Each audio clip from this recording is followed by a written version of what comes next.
came home from the hospital at 7 in the morning with my scrub still damp from the night shift. The drive from Columbus Medical Center took 40 minutes, and I spent most of it thinking about Mrs. Patterson in room 412, whose daughter had finally agreed to palliative care. I'd held her hand for 5 minutes after the family left. It was the kind of quiet moment that's supposed to make you feel like your work matters, and it does, but only until you remember you have to figure out rent. The house I grew up in hadn't changed much since childhood. Same blue shutters, same mailbox dented from when Dad backed the truck into it in 1998. The driveway was clean. The lawn was manageable. It was the kind of house that looked settled, permanent.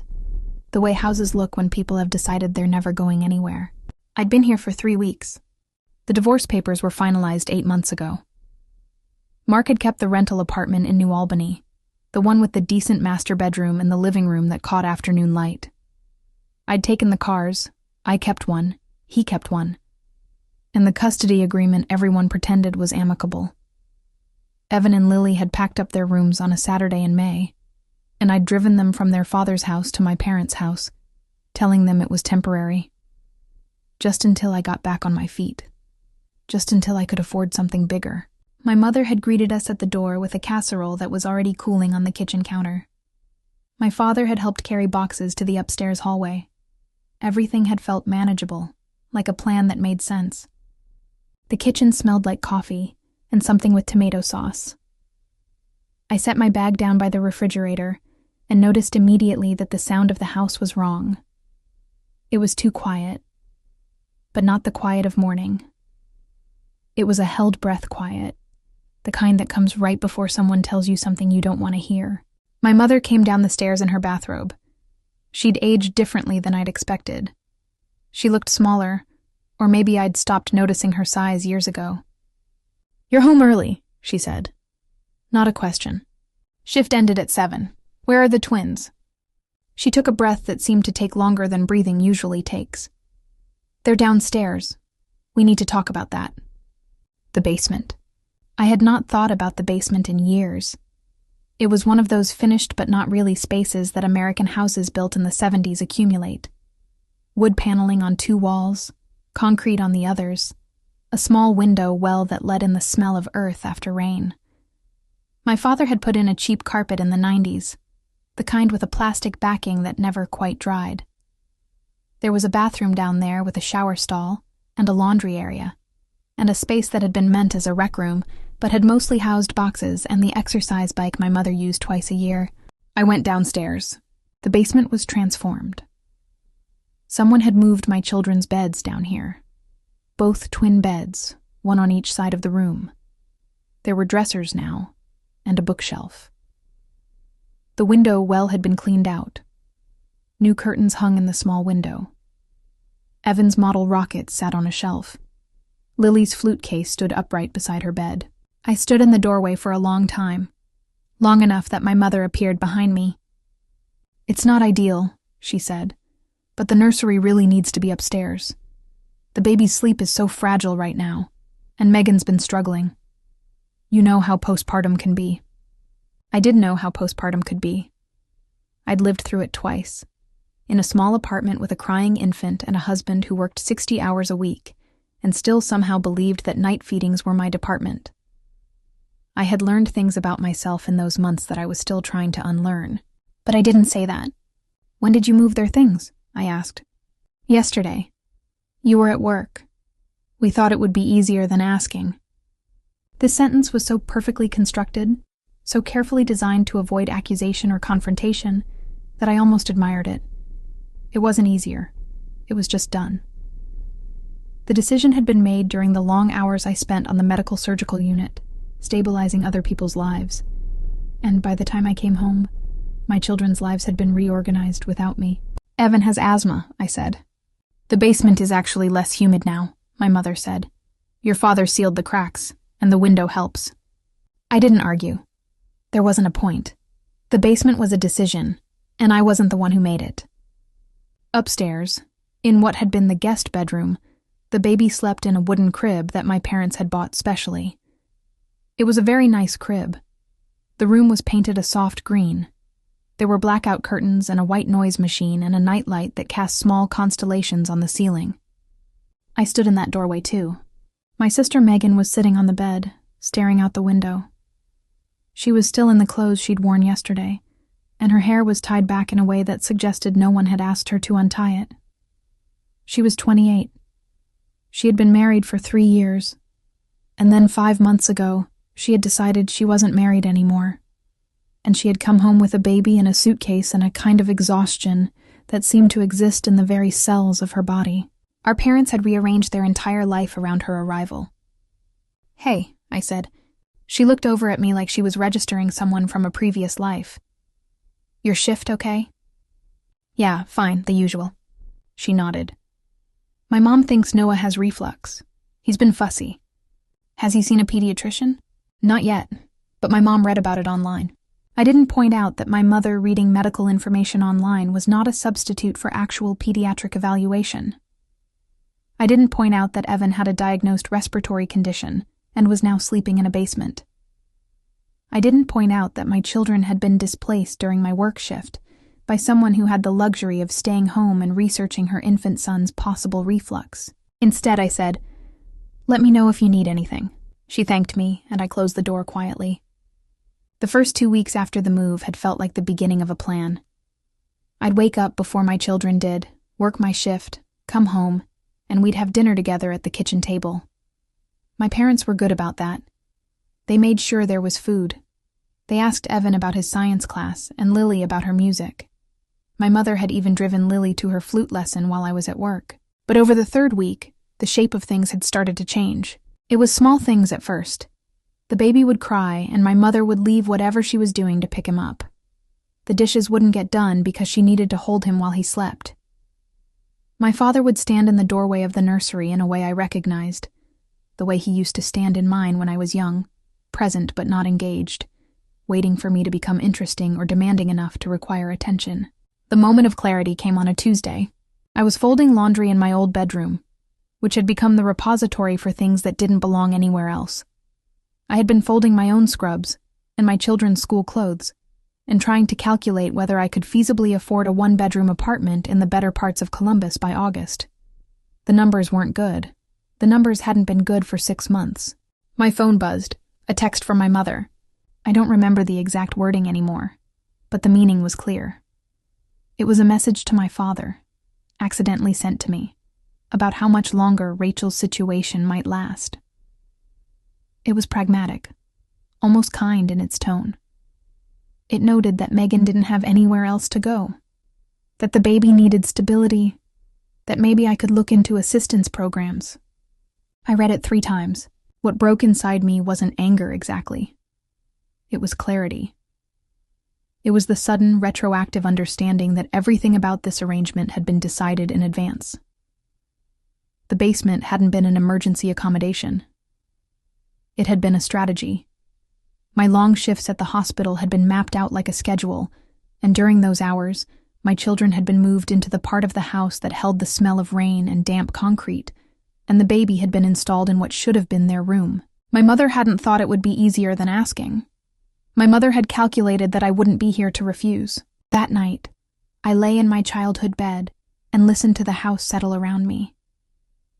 It's strange to grow up in a house and then return to it as an adult, because the place doesn't change, but you do. And suddenly you're aware of all the ways the walls have always been designed to contain you exactly where your family decided you belonged. I belonged in the basement too, I realized. The basement of other people's emergencies, other people's mental health, other people's babies who needed things. I had spent 3 weeks thinking of this as a safety net, but it wasn't. It was a spider web, the kind you don't notice until you've already landed in it. In the morning, I worked the day shift instead of nights. It was a favor I called in from Karen, my charge nurse, and the only person at the hospital who knew the real version of what my life had become. She didn't ask questions.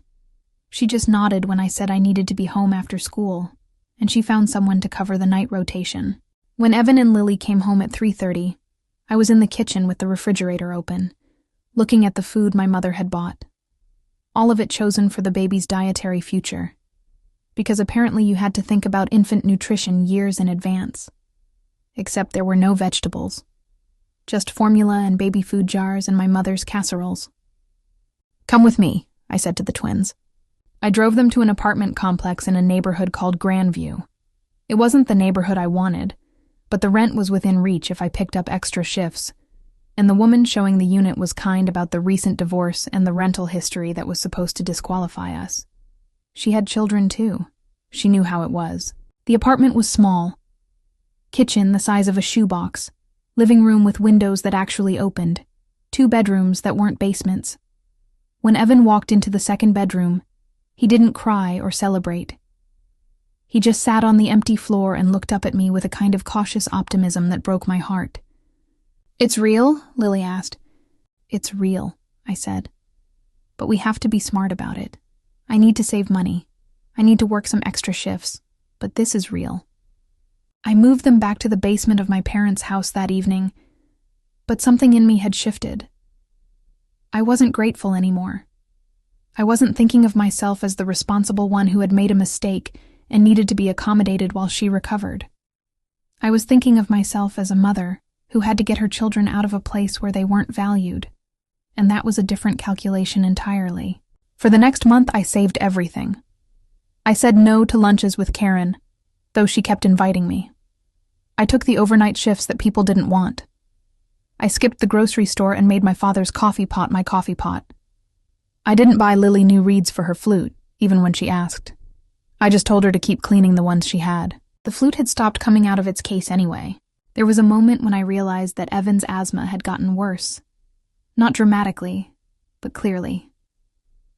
He was using his rescue inhaler more often. He was breathing differently during the day. That subtle, shallow breathing that I recognized because I'd been trained to recognize it. I asked him about it once, casually, and he said the basement was cold. It wasn't. The basement was temperature-controlled and sealed. But I understood what he was really saying. The basement was a place that felt wrong, a place that felt like a demotion, a place where his lungs knew he wasn't supposed to be. I bought him an extra inhaler and left it in his backpack without telling him why. Lily just withdrew. She would come home from school and go down to the basement and close the door. She stopped talking about her flute lessons. When I asked her about practice, she said she was taking a break. She was 11. She shouldn't have needed to take a break from things she loved. One afternoon, in the hospital break room, Karen sat across from me while I was pushing food around a container of soup that was supposed to be lunch. "How long are you planning to stay there?" she asked. "The apartment I found rents for $1,400. My shift differentials get me to about that after taxes and childcare, but I need another $3,000 for deposit and first month's rent and basic furniture." 2 months? Karen said. "If I pick up 4 extra shifts a month." She nodded and went back to her salad. Then she said, "My brother-in-law manages the Fairfield Inn on Whitehall. They need front desk overnight. It's flexible. They let people pick their hours. It would be compatible with your shifts here." "Karen, it's $15 an hour. You could do 10 hours a week and make another $600 a month. That cuts your timeline down." I didn't know what to say. This was the thing about Karen. She didn't ask why. She just looked at the problem and started solving it. She had done this when Mark first left. She had shown up at my apartment with groceries and sat with me while I cried in a way that other people never did, which is to say she had sat quietly and let me cry without trying to fix it, or suggest that everything happened for a reason. I took the job at the Fairfield Inn. My life became a rotation of shifts. 12 hours at the hospital, then 8 hours at home with my children, then 10 hours at the front desk, checking in business travelers and trying to smile at people who had been awake since dawn and wanted their rooms to be perfect. I saw my parents only at breakfast, briefly, and my mother started leaving notes on the kitchen counter asking when I'd be home because they were planning family dinners. I didn't respond to the notes. The breaking point, when it came, was small and ordinary. It was a Saturday in late August, and my father's sister came to visit with her husband and 2 adult children. I had mentioned to my mother earlier that I would be working the evening shift, and so I thought they had arranged around that. But when I came home to shower and change clothes, the whole family was there, and the living room was filled with people. and the baby had been bathed and dressed in new clothes and was being passed around like a talisman. My mother intercepted me before I could get upstairs. "Come say hello to Linda," she said. I had not seen my aunt in 2 years. This was not unusual. We were a family that had decided proximity mattered less than obligation. An obligation only mattered when it benefited the person making the demand. "I have to work," I said. "Just for a few minutes. Linda wants to see the kids." I walked into the living room. My cousin Christine was cooing at the baby in a way that suggested she had no children of her own and had become the kind of woman who borrowed other people's as a substitute. Evan was sitting on the far side of the room reading. Lily was not visible. "Rachel!" My aunt stood up and hugged me. "God, it's been forever. How are you holding up?" This was the question people asked about divorce, as if it were a natural disaster that you survive by holding on to something. "I'm good," I said, "working a lot." I heard. "Your mother says you're here with the twins and Megan and the baby, and it's all very cozy." Cozy. The word landed exactly the way it was supposed to. It suggested comfort and togetherness, and the kind of family arrangement that was supposed to make you feel lucky, even though you were displaced into a basement with damp concrete walls. "It's temporary," I said.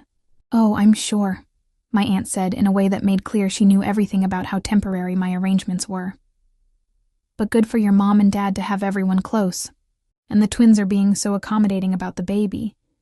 Your mother was telling us that they just rolled with it when Megan needed the upstairs room.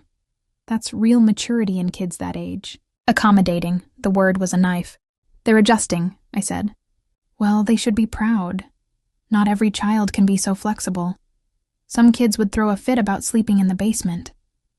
She said this as if sleeping in a basement was something my children should be grateful for, as if their willingness to disappear into the earth without complaint was a virtue rather than a survival strategy.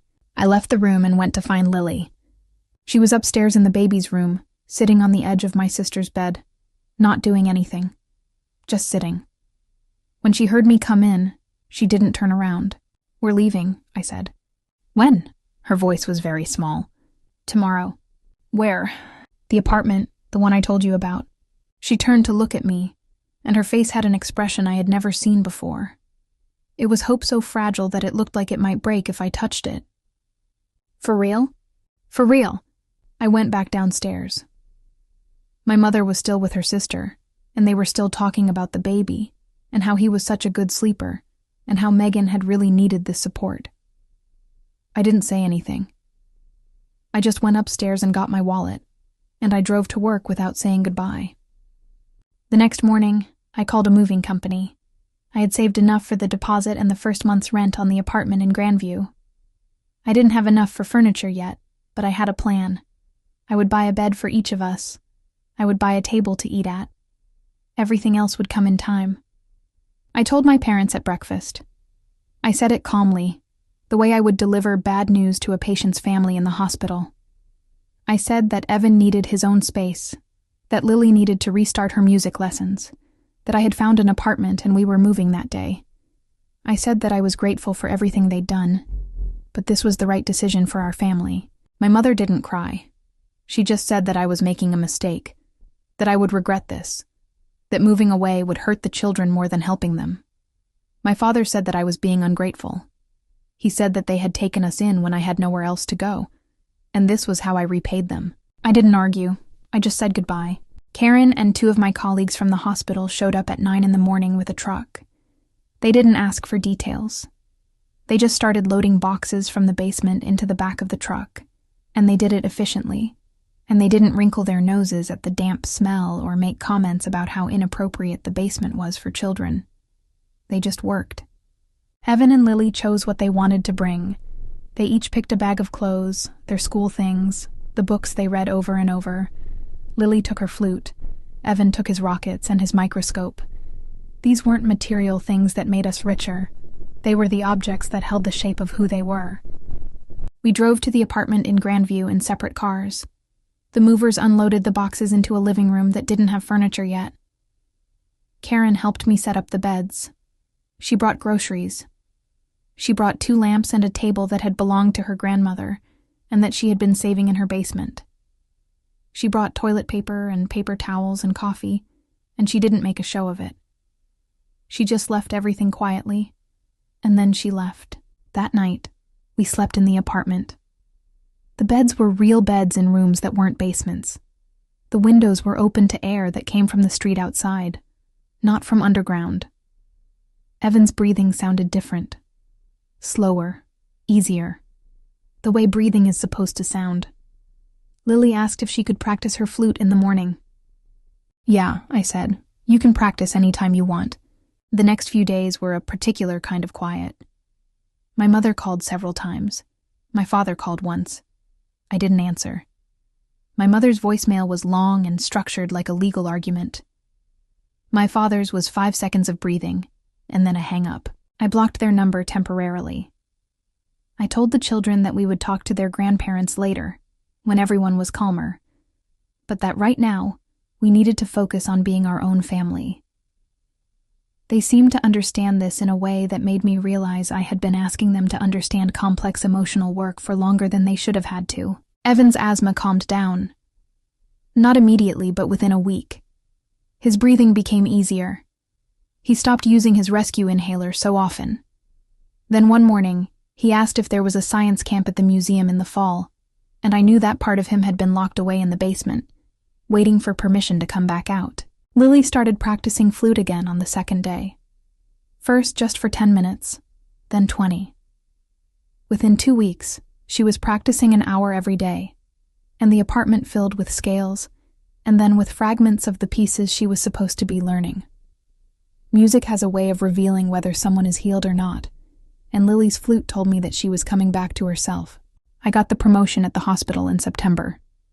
It wasn't dramatic, just a move from staff nurse to charge nurse, the same position Karen held, with a small raise and the possibility of picking my schedule. I didn't take the overnight shifts at the Fairfield Inn anymore. I let that job go, and used the extra money to buy a small dining table and some used furniture that I found on Craigslist. By October, the apartment didn't feel temporary anymore. It felt like home. My parents asked if they could visit. I said yes, but with conditions. They would visit the apartment, not the other way around. They would be respectful of our space and our time. They would apologize to the children for making them feel like they weren't valued. My mother refused, in a long email that I didn't finish reading. My father said nothing. When they did finally visit, 6 months later, the apartment had transformed. There were photos on the walls, pictures of me and the kids, pictures of Karen at the hospital, pictures of Evan at science camp and Lily in a recital. The windows had real curtains. There was a rug. The kitchen was small, but it was ours. My mother looked uncomfortable, which made sense. Discomfort was the point. I wasn't trying to make her comfortable anymore.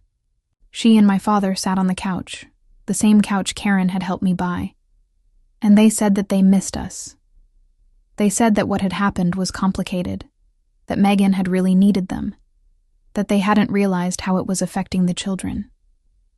My father said that families should forgive each other. My mother said that they understood now that the children needed their own space, but they didn't say they were sorry. Not really. They said I didn't realize, which is what people say when they want to be forgiven for not caring enough to check. "You did realize," I said. I was very calm, which was harder than being angry. "You made a decision. You calculated that Megan and the baby mattered more to you than my children and I did. That's not complexity. That's clarity." My mother started to argue, and I held up a hand. "The boundary here is that I love you both, but my children's dignity is not negotiable. If you want to know us, you have to respect that. If you can't, then we need to take time." It was the kind of thing people in therapy are supposed to say, and I was surprised that it came out of me so clearly. My father looked at my mother, and some silent conversation passed between them, and then he said, "Okay." He said he understood. I don't know if he did, but he said it, and my children heard him say it, and that mattered. The year after we moved into the apartment, I was able to put a down payment on a small house in the north end of Columbus. It had a yard and a basement that I converted into a playroom instead of a bedroom. It had good bones and big windows, and space for what a family actually needed. Karen helped me pack. She and I had become the kind of friends who didn't need much conversation, just presence and occasional coffee, and the understanding that we had each chosen the other the way families are supposed to work. Evan thrived in his science classes. He won awards in competitions. He talked about being a doctor, or maybe a researcher. When he talked about it, he wasn't ashamed. He wasn't trying to be small or unobtrusive. He was just a kid who liked science, and he got to exist as that person without apologizing. Lily became an excellent musician. She got into a competitive youth orchestra. She performed in recitals and seemed, for the first time since I'd known her, genuinely happy. Not grateful for scraps happy. Not accommodating to other people's needs happy. Just happy. I still see my parents. We have dinner sometimes, and it's cordial. My father has mellowed with age, or maybe he's just accepted that he doesn't control my life anymore. My mother is trying, in her way. She sends birthday gifts and asks about school and makes an effort that feels genuine, if not particularly warm. But the relationship is different now because the power has shifted. I'm not the person who sacrifices and gets nothing in return. I'm the person who sets the conditions, and they either meet them or they don't. It's a cleaner arrangement. There's less resentment in it, which is maybe what forgiveness actually is. Megan's situation resolved itself. She married someone new, someone who was good to her and to Noah. They got their own place, and my parents' life returned to normal. I sometimes wonder if they felt relieved, or if they had genuinely believed that my children should be relegated to a basement while they focused their energy elsewhere. I'll probably never know. My mother isn't the kind of person who reflects on these things. But my children know now. They know that they're worth fighting for. They know that being accommodating isn't a virtue when accommodation means being invisible. They know that family is something you build consciously, not something that happens by accident because you share DNA. And I know that staying would have taught them the worst possible lesson. That love from your family is conditional on your willingness to disappear. That's not love. It's just a particular kind of trap that closes quietly and slowly until you don't notice anymore that you're in one. The night we moved into our own house, Evan and Lily played in the basement like it was a treasure. There were no beds down there, just a rec room where they could be loud and themselves. I stood at the top of the stairs and listened to them laugh. Really laugh, the way children laugh when they know they're safe. I was tired. I worked hard. I would probably always be working hard, because that's what single mothers do. But I was building something real. A home. A family that chose each other every day. A space where my children didn't have to be small to survive. That was worth more than any safety net. That was worth everything I had worked for. That was home.